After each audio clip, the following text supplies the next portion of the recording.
Hey guys, what is going on? It's Spherical here. We are back with My Hero Academia Season 4, Episode number 19. And right off the bat, I am straight up not in a good mood right now. I was just getting ready to record this like a couple, like, well, I guess like 10 minutes ago. And I found out that my headphones died on me. So I had to get these ones. And the reason why I'm in a bad mood is because these are my younger brother's like $20 Walmart PS4 headphones. So like... They're so bad that I have to hold the cable in the right position just to get a signal to both ears. You know, one of those pairs of headphones. So I'm just in a bad mood right now. I just had to order another new pair that's coming tomorrow. I swear I've spent like too much money on headphones in the past 2 years. And this one, I didn't break. They just stopped working, all right? I usually break my headphones, but these ones just stopped working. So... yeah, not in a good mood right off the bat. This is already a terrible day for me. And also, not to mention, these headphones are just shit to begin with. I wish I could test the microphone. Where is it? Hello? I wish I could test the microphone out, but it's, you know, it's one of those ones that don't work on PCs, so I can't. Maybe it's a good thing I can't test it out, because I'd feel like I'd be even more upset. But yeah, bad day for me, but it's about to go upwards, I think. My Hero Academia, Season 4, Episode 19. Last time on, Gentle. We met Gentle. He seems like a really cool dude. I like his vibe, you know what I mean? I'm not sure, like, what relevance he's going to have. Again, I'm pretty certain things are lining up for him to show up at the school festival. He might not, though. Of course, that's just an assumption or a guess on my part. But he seems like that type of villain that would show up and just ruin a school festival. You know what I mean? So, again, we have him, Gigantomachia, who we haven't really seen in a couple episodes. But yeah, the school festival coming up. Exciting things. We're planning a concert and a dance. Jiro's gonna kind of be a highlight, it looks like, of this arc here. And again, at this point, 20, 21, 22, 23, 24, 25, 6 more episodes left after this one, which is 6 weeks, assuming there's no breaks, which is less than a month and a half before we are done with this.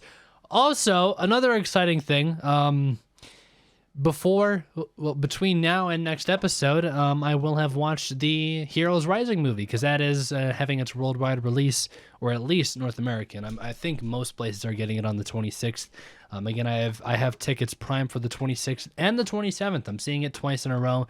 Usually I wait a couple days before rewatching, but this time I'm doing it 2 days in a row. So I guess I should explain. You guys should expect my review on the movie maybe late Wednesday on the 26th if I'm feeling like it, but I'm seeing it at 7 p.m. And again, I'm not sure how much time I'll have afterwards, so I might have to save the movie review till the next day on Thursday. But usually, again, I do like to get these movie reviews out right away, kind of while they're fresh on my mind and while I've seen everything.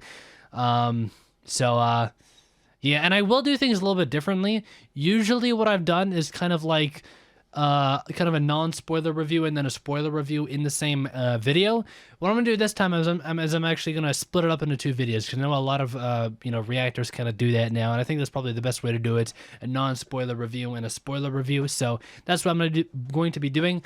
Again, as of right now, again, just want to reiterate for all the anime-onlys out there, as of right now, from what I've heard, again, it is okay for anime-onlys to watch, which is literally the only reason why I'm watching in the first place. Again, a couple costume changes and maybe a character or 2 that we haven't really seen. But again, I just want to stress that from what I've heard from many different sources is there are no major spoilers in the movie, so it's nothing to worry about. Again, I just want to make sure that nobody is worried about me seeing this movie and getting majorly spoiled or anything. Of course, I haven't seen the movie yet to know, but I have been told from many, many different people that it is okay for anime-onlys to watch. So, again, I just want to leave you, because I know people are probably still a little bit concerned about that. Or if you're planning on watching the movie and you don't quite know yourself, again, from what I've heard, it's nothing to worry about. If there are any minor spoilers, like costume changes or whatever, you won't get the context of it anyways, so, you know, that's that.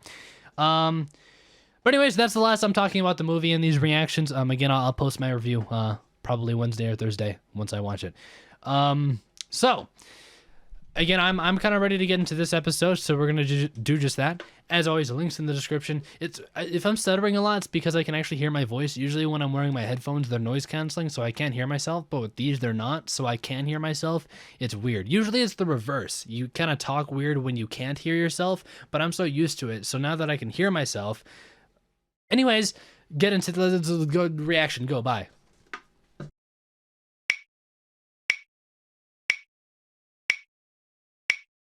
All right, that was My Hero 4X19. And one thing I want to say really quickly is I really like the way this arc is still like it's a cooldown arc, right? As we've had pretty much every arc so far has been serious cooldown, serious cooldown, serious cooldown. But this one, it still has like this villain that's we're worried about. He's going to try and infiltrate UA, and it's something very innocent, right? Like it's nothing too serious. He's not looking to kill people. In fact, that's not. He explicitly said that's not what he wants to do. He just wants to prove to people that he's the real deal, right? I like it. It's a really good way to have this kind of leg period, but also still make it so that, you know, you can't say that nothing interesting is happening. You know what I mean? Like with I don't know, the hero exam arc, or the license exam arc. I think you could definitely argue that there wasn't much happening besides the exam itself, which lasted a very long time, which is why a lot of people didn't like that arc. But with this one, we still have that looming threat of a villain behind everything. Again, it's definitely not like some overhaul shit or stain or anything like that, but it still has, you know, that little villain thing kind of looming in the background for us to look forward to. So let's just talk about what happened at the end of the episode really quickly because it's just fresh on my mind. Then we'll go back to everything that happened earlier. Midoriya is learning to control his percentages and unleash, you know, that power at the moment of impact. Again, the two examples that I kind of thought of really quickly off the top of my head was in Hunter x Hunter, you know, when they learn to control where to focus their net in their body, and doing it at the moment of impact. And, you know, it's pretty much the same thing, a little bit different because, I mean, it's very similar. And then, of course, again, also in Dragon Ball Super, when Goku in the Tournament of Power was going between God and Blue, you know, at the moment of impact, he would switch to blue and then switch back to God to conserve his energy. I think that is a lot more similar, but this is a little bit more, like, I think it mixes the two together because in one, like, in the wavelength of Hunter x Hunter, it's a lot about controlling where you're focusing that power, right? Which Midoriya has already practiced a lot. And then, I guess more in the Dragon Ball Super way of doing things, it's more about just that point of impact and just all of the power, right, in that finger at this moment. It's just his finger that he's learning it with, right? But again, I think that's a really good way to have. Again, they've done Midoriya's quirk phenomenally. Sorry, his quirk, One for All, at its core, at 100%, as strong as it's meant to be, it is not necessarily overpowered, but it is an incredibly strong quirk, right? But that's just not how it works, all right? The way All Might was able to use it was like best case scenario. That was after years and years of training. Although I guess they did say that All Might was strong enough to where once he got One for All, he was strong enough to use it. I feel like they said that at some point, right? But again, that's best case scenario. Midoriya, he went through all of these stages, using it in his finger just a little bit, and then changing the amount that he can use in that one location. And then, you know, learning full cowling and then shoot style and moving it up from 5 to 8 and then 8 to 20. And then the amount of evolution his quirk has had, and it's still going through evolution, right? He's going to learn how to focus on the point of impact, but he can still only focus up to like 20% right now, right? So there's just still so much more room to improve between 20% and 100%.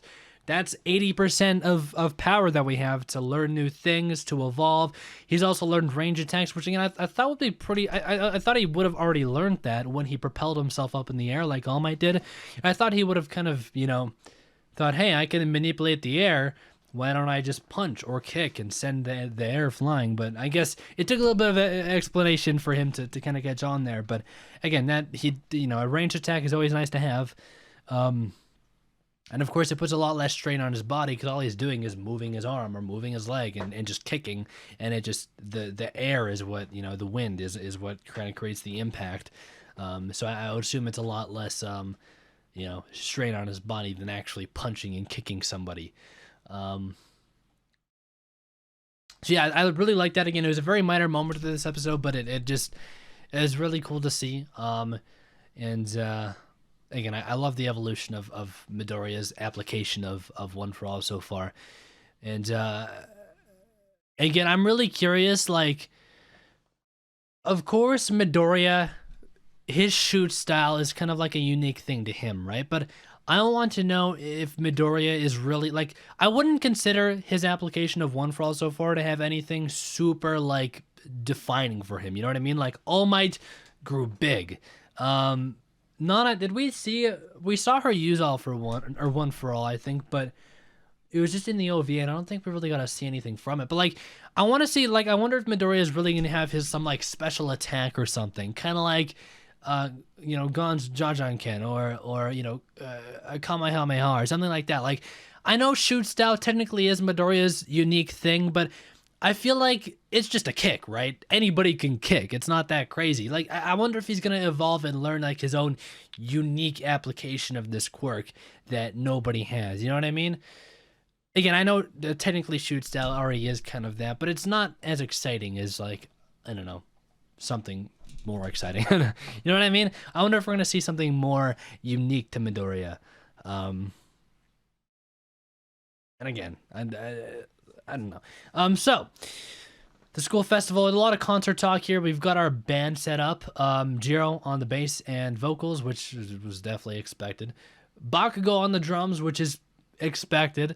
Kaminari and Tokoyami on guitars. Again, I said Kaminari would definitely be a good fit. Tokoyami, I didn't even think of him, but yeah, he would be a good fit. He's like the edgy guy. Momo Yaoyorozu on the keyboard. Which again, I think would make sense. She's more of a classical person. It would make sense that she knows how to play piano. Again, I know this is probably one of those things where people will be complaining like, "Oh, get this filler out of my face," even though it's not filler technically. But you know what I mean. It's kind of a fun little segment to break up the serious arcs. I feel like people are probably going to be complaining about it. But for me, I like it that it's something I can relate to. Being a musician myself and knowing how to play all of the instruments that were talked about in this episode, except for piano. I never learned to play piano, which is really weird because I feel like piano is probably one of the most common instruments to play, but it's the one that I can play like some songs on piano, but I don't technically know how to play piano, you know what I mean? But guitar, bass, drums, I guess vocals, I can't really sing, but again, it's fun for me. I like it. I'm curious what song they're gonna pick. Are they gonna pick a real life song? Probably not. I mean, they'd have to get it licensed, which might not be very hard, but I also feel like if it's a real life song, it's not gonna be one I'm gonna recognize anyways. It'll be a Japanese song. And while I am familiar with anime music, I'm not familiar with mainstream Japanese music, of course. I shouldn't say of course, but I'm just not. I don't know. I think it'd be cool if we had another insert song that's just the concert song. That'd be pretty cool. I wonder if we're gonna see like you know what I would really like to see? I feel like this is a big Western cliche, but an action scene while a concert's playing. You know what I mean? I can't really think of any examples, but where there's a concert playing, the song's playing, and then it'll cut to like the good guy and the bad guy fighting in some other room and running around causing chaos all over the place. Like, I feel like there's I guess I can't back this up because I can't think of any examples, but I feel like they're like that is a thing that happens in Western movies in particular quite a bit. Paul Blart Mall Cop, that's an example. There's a scene like that in that movie, right?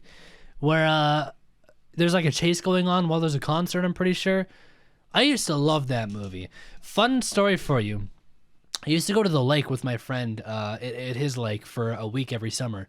And we were like stupid kids. We were also like addicted to electronics as most kids are nowadays. So we had I think it was a PlayStation 3 there, but we didn't really bring any games because it was for, we were camping, right? You don't play video games while camping. But I'm pretty sure, if I remember this correctly, the only movie that we had there was Paul Blart Mall Cop. And we were the dumbest kids ever. For some reason, we thought it'd be funny if we just watched that movie on repeat for the entire week. And we did this like a couple of years in a row, where we just watched Paul Blart Mall Cop like multiple, like in a row. Like it would end and we would just, the disc would pop out, we'd pop it back in, and it would play all over again. We would watch it like 3 or 4 times a day, every day for the entire week. And for some, I don't know, we thought we were being funny. But that movie is like engraved in my mind. So I just wanted to share that story with you guys. I don't know where that story came from, but it's a true story. Kids are stupid sometimes. That's all I can say. But yeah, I mean, that's pretty much it, I think, for this episode. I enjoyed what's happening right now. And again, only 6 episodes left. That's not a whole lot of time. So, yeah, I'm going to leave it off here. As always, if you guys want early access and or the full-length versions of these reactions, you can click that link down in the description. It'll take you to patreon.com/sphericalfilms. You can check that out there. But with all of that out of the way, I do thank you guys for watching, and I'll talk to you guys all on next week, Saturday, with episode number 20 in the 20s. Until then, peace out.